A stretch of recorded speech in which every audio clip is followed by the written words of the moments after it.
What's up, guys? Welcome to Keto Rewind. I'm Jess. Welcome back to my channel. If you're new here, hit that subscribe button, turn on those notifications, and you won't miss any of my videos.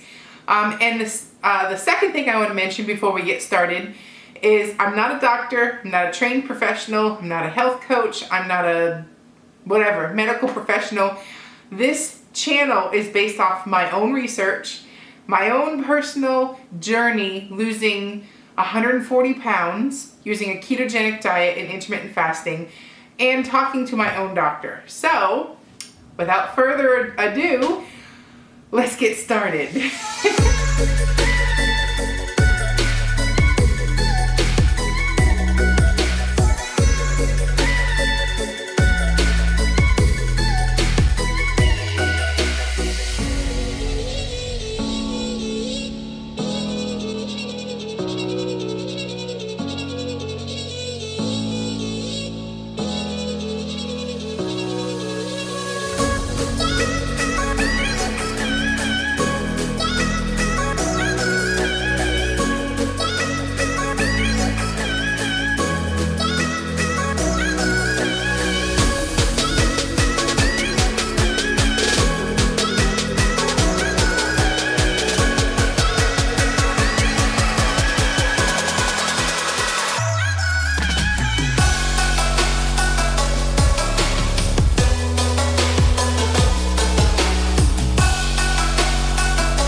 Week 35. It's officially 8 months of completion of my keto journey. So I've just started month 9, or began month 9 of my journey. And in 8 months, I managed to lose a significant amount of weight. Sure, I could have lost more, but I could have lost less. So I am super happy with where I am currently in my journey. In 8 months, the transformation is incredible. And I don't know if you noticed from my little intro, I didn't include every week because it makes it really long. I'm going to save that for when I hit like a milestone weight. But look at what I look like in like weeks 1, 3, 5, wow, what a difference to week 35. I mean, that could be you in just 8 months. So all I did was I tracked my macros, intermittent fasting, I live, breathe, ate, thought, everything keto, and sheer determination to not be morbidly obese anymore. So, week 35 was an interesting update. It had been 2 weeks since I had lost any weight. So yeah, 2 weeks back to back. I was getting kind of frustrated, but I was trusting the process, stay the course, and you know what? Again, it proves to be true. I managed to lose 3 pounds this week. I am 223 this morning, and it just proves to me you've got to trust the process, because yeah, it's easy to get hung up on the scale, but I knew my body was losing weight. I went to Old Navy. If you haven't noticed, there's 2 videos here with my Old Navy experience trying on jeans. And hell yes, I'm a 12-14 now from a 22-24, side note. And yeah, I'm wearing my new Old Navy digs today in my video. But what I'm trying to say, I trusted the process, I stayed the course, I just kept going, and that resulted in a 3-pound weight loss this week. So that in itself is very encouraging, because it goes to show you that you still shrink. Your body just sometimes doesn't catch up with it on the scale. But as long as you're doing what you're supposed to do, you're trusting the process, you're just ketoing on, it's gonna come off. It just when it does, that's up to your body. And yeah, it's great to see a steady loss, but I couldn't believe how, even though it seemed like there had been nothing in 2 weeks, if you look at the graph like 6 months out, it's in a steady decline. So, I mean, sometimes you just gotta ignore that scale. Just ignore it. Don't give it that power and trust the process. And hey, it works. So, and I'm speaking truth of that because I have had many weeks on this journey that I didn't lose any weight, and I shared it, and just so that you can relate and see that it's okay to not have a loss every week. But I've had some big losses every week, like random weeks too. So I've had gains. But anyways, week 35 of my keto transformation was pretty eye-opening because I've been doing two things. For one, I had a super busy week. Super busy. And those types of weeks kind of get me off track normally until I've done, my keto journey here.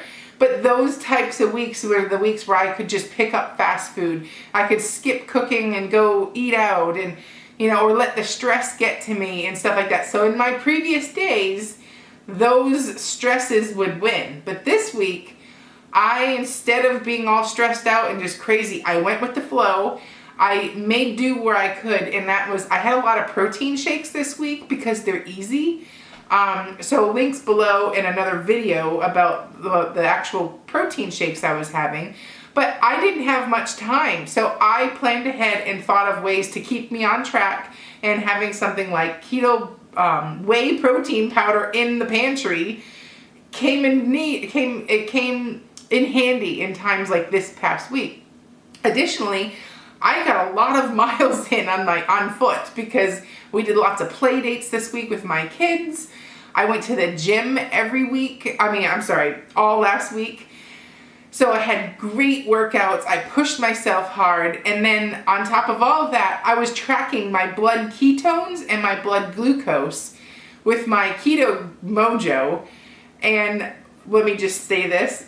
I had no idea. I've never been a diabetic. I've never had any trouble with insulin. I was morbidly obese, but I was fine in that department. So I have a new respect after sticking my fingers 3 times a day, sometimes 4 on a couple random days. I have a new respect for diabetics. That sucks to prick your finger every day. It sucks. So I seriously have a new respect for a diabetic that has to stick their fingers multiple times a day, every day, where I just did this for like a week or 5 days. That sucked to know there's no way to sugarcoat that.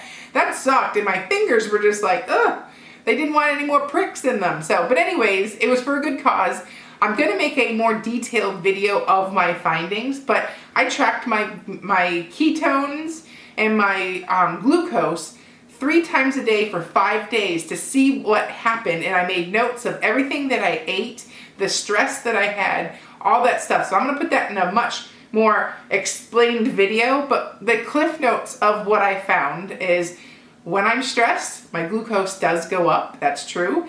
When I'm eating super clean and I'm exercising and I'm putting my head down and getting it done, my ketones are like, bam, my glucose is down. It's like, and then what happens on the scale? 3 pounds lost. So it was eye-opening this week to see the impacts of food, stress, exercise, all that on what it does to your GKI or glucose ketone index.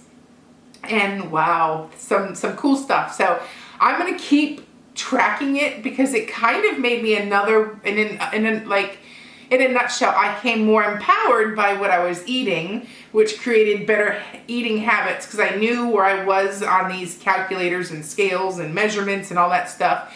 So I knew where I was, so making better choices either kept me there, making a bad choice pulls me out of there, So it'll be another video with my Keto Mojo, but wow, pretty neat stuff. Let me just say this, those blood ketone meters, they are subjective. There's still variables and all that stuff, this was just for fun. I'm not a medical professional, nothing like that. I've got no training, but it was cool to see the impacts of your diet, exercise, stress, fasting, all of that, how that played a role in those blood ketones and blood glucose. So like I said, that'll be a whole nother video, but because I was very busy and stressed, came at a good week to be doing this, because it also helped me get the scale moving again. And I also, I was just so happy from my Old Navy haul and my clothes try-ons that my feelings to push me forward and to keep moving on weeks that I hadn't had a loss or a plateau helped drive me forward. And then it also showed in my numbers. So it's kind of crazy how it's all related. But basically, it was a great week overall, eating wise. I ate very clean. I saved time and a lot of dishes by having protein shakes. And plus they were delicious. And overall, I had a solid week. So I haven't had one this good in a while, but I want to say a lot of it's because I pushed so hard and persevered. So there's a rush with that.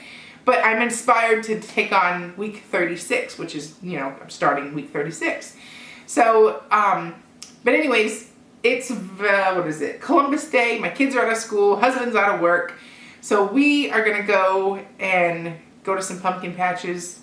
We're going to go do something fun. So I'm going to head off here, but I hope you enjoyed this video. And if you want to see more details about the keto mojo, let me know below. I don't know how far to go in depth on that. So, but I do want to say, I loved all your comments from my Old Navy try-on haul to see what size I am. If you are struggling on the scale and you haven't seen any movement, but you feel smaller, go try some clothes on. Go see you are smaller. And that gave me a nice push to finish the week strong. And then plus my head is up to here right now because I'm a large and I'm a 12 in jeans, or 14, depending on brand. Calm yourself, don't chew me out.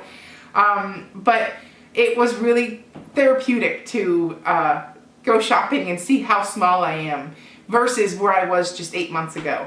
So basically, in a nutshell, if you're new here, I lost all of my weight, tracking my macros, eating a ketogenic way of lifestyle, fighting every day through this journey. And 3, when something happened where I maybe had a cheat meal or a slip up or, life happened, whatever you want to call it, I got back up again. And that is why I'm down 86 pounds? I don't know what the math is, in 8 months. So basically, you can have this too. Stop dwelling on the scale. Stop making excuses for why it's not a good time, or, stop all of that and just get it done. Be better today. So that's what I'm going to leave you with, and I will see you at the next video. I'm Jess. Please hit that subscribe button, and I will see you in the next video. Bye-bye.